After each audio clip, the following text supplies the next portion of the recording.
They say truth is the first casualty of war. But what about truth in the face of disaster? What happens when the flames of destruction are fueled by something more insidious than nature's fury? We cling to familiar narratives, seeking comfort in the official story. But what if that story is a carefully constructed illusion designed to keep us in the dark? The human mind craves order, seeking explanations that fit neatly into our understanding of the world. We want simple answers, easily digestible truths. Yet, sometimes the most unsettling realities are hidden in plain sight, masked by the very narratives we so readily embrace. This is the story of California's wildfires, a story that transcends the immediate devastation and delves into a web of unanswered questions, unsettling coincidences, and deliberate obfuscation. It's a story that challenges everything you think you know about these recurring infernos.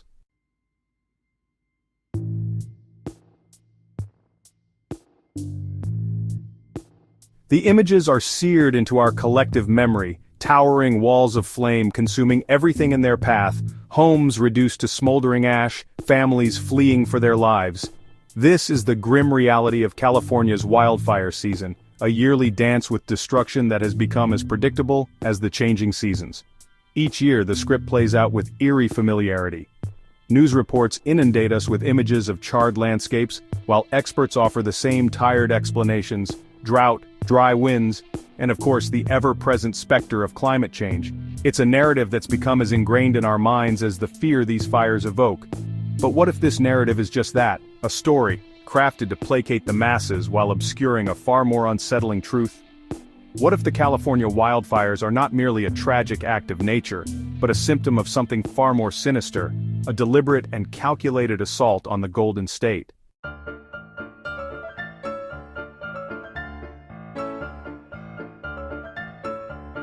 The official narrative is a comforting lie, a way to rationalize the seemingly random destruction that plagues California year after year. But like all lies, it crumbles under scrutiny, revealing a foundation built on half-truths and deliberate omissions. We're told these fires are a natural phenomenon, a consequence of living in a dry, fire-prone environment. But this explanation ignores a crucial piece of the puzzle. The overwhelming majority of wildfires are started by humans. Whether through negligence, accident, or something more malicious, the spark that ignites these infernos almost always originates with us. This is where the official narrative begins to unravel, revealing a tangled web of inconsistencies and unanswered questions. Why are we so quick to blame nature, when the evidence points to a more human element? And what about those who stand to gain from these recurring disasters?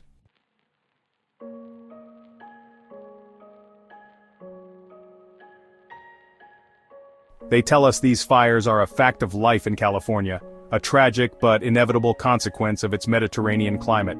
They bombard us with images of parched landscapes and tinder-dry vegetation, reinforcing the narrative of a state perpetually teetering on the brink of combustion. We're led to believe that these infernos are as natural and predictable as the changing seasons. But are they really? Or is this just a convenient narrative, a way to explain away a complex and unsettling reality? The human mind craves simple answers, easily digestible explanations that fit neatly into our understanding of the world. We're conditioned to accept the official story, to trust the pronouncements of experts and authorities. Yet, sometimes the truth is far more nuanced, far more unsettling than we're willing to accept. What if the California wildfires are not merely an act of nature, but a symptom of something far more calculated, a deliberate manipulation of a vulnerable ecosystem? What if the very forces we're told are battling these blazes are, in fact, complicit in their creation?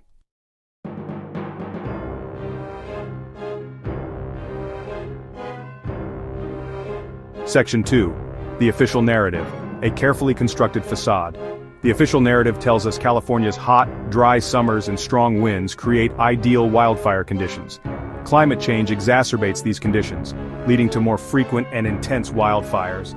But this oversimplification ignores that most wildfires are ignited by human activity. It's human actions, not just natural forces, that are the primary catalyst for these blazes.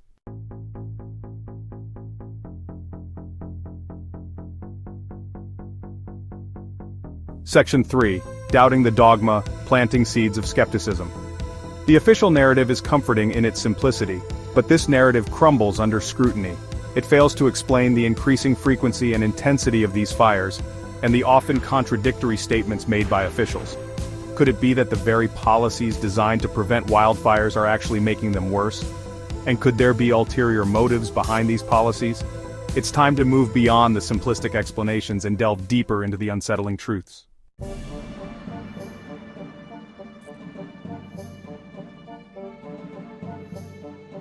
Section 1. The allure of the natural disaster narrative. It's easy to understand why the powers that be want us to believe that the California wildfires are simply a natural phenomenon.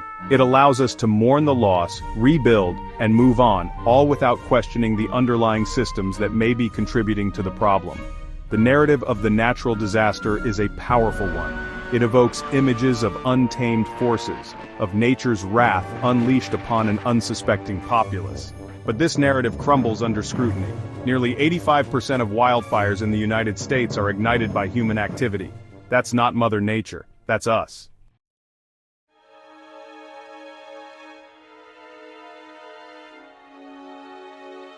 Section 2. Challenging the 15% anomaly. Human hands, hidden agendas. If human actions cause most fires, why blame nature? Are these fires accidents, or the result of negligence and greed? Consider arson and negligence. Are these incidents unavoidable, or symptoms of deeper issues?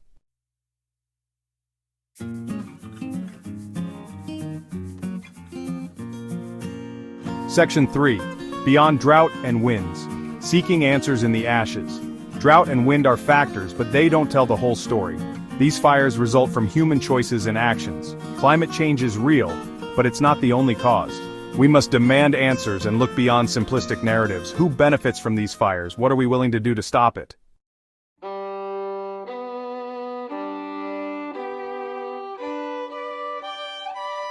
Section 1. The arson card. A convenient scapegoat. The authorities are quick to point fingers at arsonists whenever the flames engulf California. It's a convenient narrative, one that allows them to deflect blame and maintain the illusion of control. Pinning the blame on a few deranged individuals is easier. Every year we see the headlines, arson suspect apprehended in connection with wildfire. Investigators suspect arson in latest blaze. These stories serve a purpose. They feed into our deepest fears, reinforcing the idea that the world is a dangerous place. But are these arson arrests merely scratching the surface of a much deeper conspiracy? The truth is, while arson is a factor, it's unlikely it accounts for the scale of devastation. The number of fires, their locations, and timing suggest something more organized.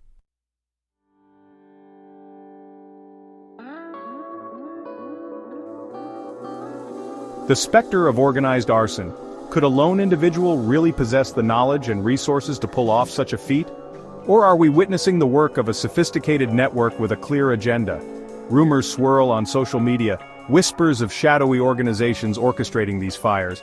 History shows powerful individuals resorting to extreme measures to achieve their goals.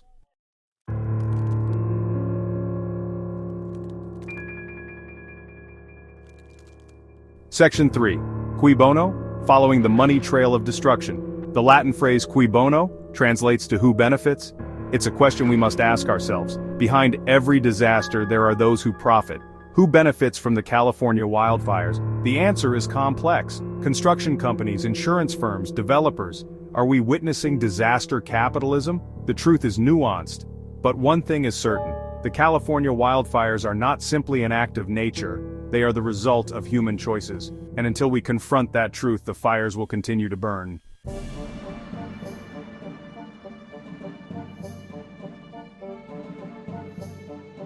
Section 1. Profiteers of the ashes. When disaster spells profit. It's a grim reality, but in the wake of devastation, there are always those who see opportunity amidst the ashes. The California wildfires, as tragic as they are no exception. While firefighters risk their lives battling the flames and families sift through the ruins of their lives, a different breed of predator circles seeking to profit from the chaos. The most obvious beneficiaries are the disaster capitalists, the vultures who swoop in with lucrative contracts to rebuild what has been destroyed. Construction companies, insurance adjusters, debris removal services all stand to make a fortune as communities struggle to recover. And let's not forget the politicians, eager to funnel taxpayer dollars to their cronies in the name of rebuilding. But the profiteering goes far beyond the immediate aftermath of the fires. The destruction of homes and businesses creates a vacuum, an opportunity for developers to swoop in and acquire valuable land at fire sale prices. Suddenly, those once pristine hillsides, charred and scarred though they may be, become prime real estate, ripe for the building of luxury homes and resorts.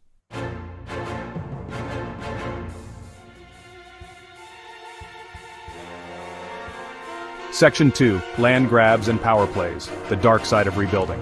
Rebuilding after a disaster often involves corruption and exploitation. Billions in aid can lead to greed and graft. In California, rebuilding efforts may benefit a select few. Developers pressure homeowners to sell fire-damaged properties cheaply. Victims face bureaucratic nightmares with insurance and assistance. Land grabs are about profit and power.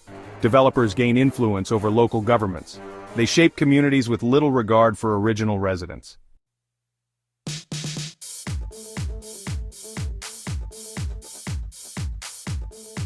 Section 3. Sowing discord, reaping control. A calculated assault on California's spirit. Some see the wildfires as part of a sinister agenda. Fires could destabilize California and undermine its economy. Fear and uncertainty erode the social fabric. Those who exploit fear gain from the chaos. Fires might weaken California's resistance to authoritarianism. We must consider if these are natural disasters or a calculated assault.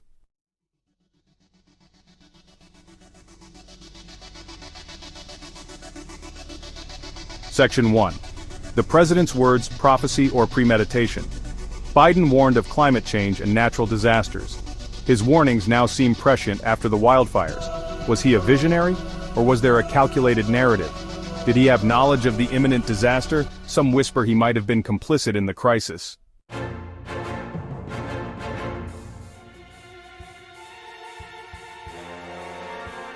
A legacy of crisis, fanning the flames of fear. Biden's presidency was marked by crises. Each crisis brought a refrain: unprecedented times, act now.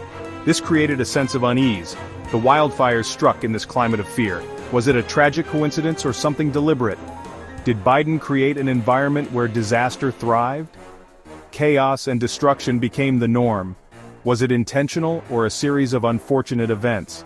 The question remains: was there more at play?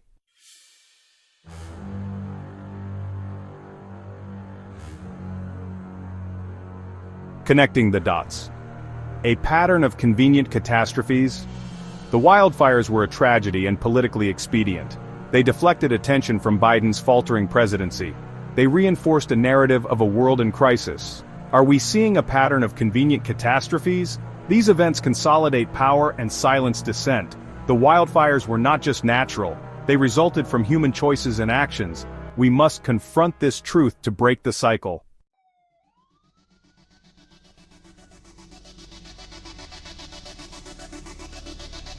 The digital echo chamber where truth goes to die.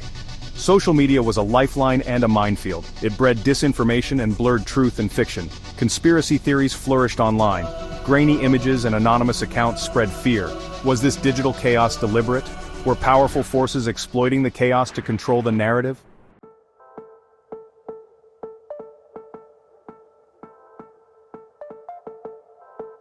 Section 2. Whispers in the digital wind, disinformation or seeds of truth. The volume of contradictory information made truth elusive. Social media algorithms created echo chambers. Critical thinking was met with hostility. Amidst the noise were there glimpses of truth? Some claims might be based on genuine observations.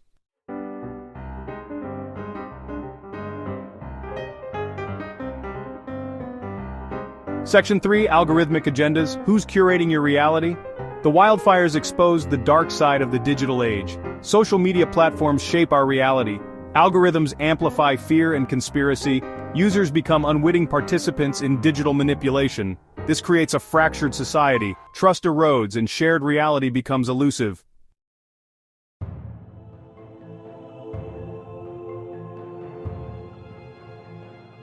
Section 1. Honoring the heroes facing the flames on the front lines. Firefighters are heroes. They face danger to protect others. They endure exhaustion and smoke inhalation. Their courage is undeniable. But even heroes face sinister forces. A disturbing pattern emerges. They may be facing more than natural forces. We must honor their bravery and uncover the truth.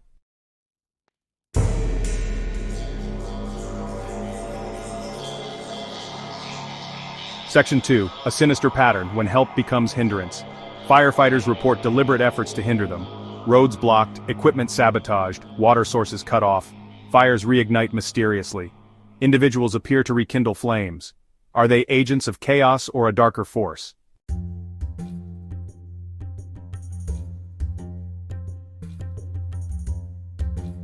Section 3. Whispers from the fire lines, unanswered questions, unsettling truths. Official explanations ring hollow. Firefighters see a pattern of coordination, rumors of shadow teams setting backfires. These whispers suggest something amiss. Mainstream media won't tell these stories. We must listen to the voices on the front lines. They hold the key to the truth. Are we willing to listen?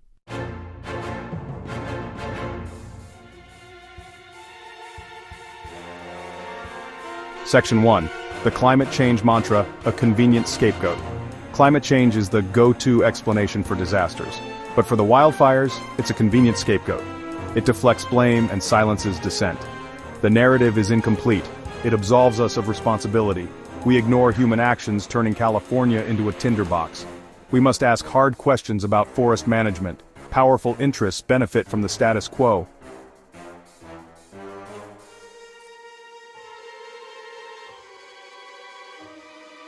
Beyond the smoke and mirrors, the human element of disaster. Climate change is a serious threat, but blaming it solely for wildfires is misleading. Fires result from human choices and actions, reckless forest management practices, building in fire-prone areas. Corporations prioritize profit over stewardship. Climate change doesn't light matches. Human actions drive these fires. We must confront this truth. Fires will continue if we don't.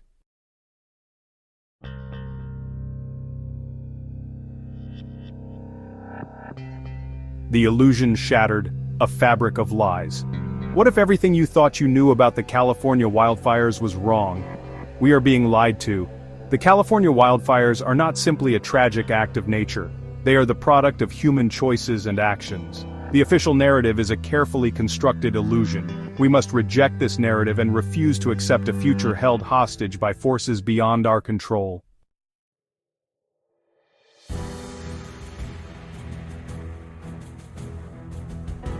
They thrive in the chaos, a call to action. The truth is, there are those who benefit from these fires, who profit from the chaos and destruction, who thrive in the shadows while communities burn. They are the disaster capitalists, the land grabbers, the power brokers who see opportunity amidst the ashes, and they are counting on our silence, our complacency, our willingness to accept the official narrative without question. But we will not be silenced. We will not be complicit in our own destruction. We will not stand idly by as our state burns. It is time to rise up, to demand answers, to hold those responsible accountable. We must demand a full and transparent investigation into the true causes of these wildfires. We must expose the corruption, the negligence, the deliberate acts of arson that are fueling these infernos. We must hold our elected officials accountable for their inaction, for their complicity in this crisis, and we must stand together, united in our determination to protect our communities, our state, and our future.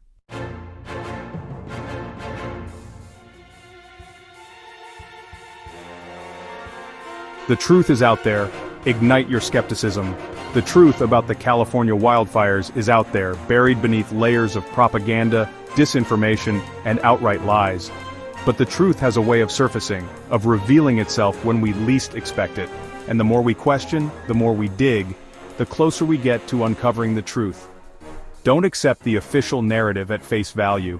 Don't be afraid to ask the uncomfortable questions. Don't be silenced by those who would rather keep you in the dark. Trust your instincts, follow the evidence, and never underestimate the power of your own skepticism. This is not the time for complacency. This is not the time for fear. This is the time to wake up, to speak out, to demand answers. The future of California and perhaps the planet depends on it.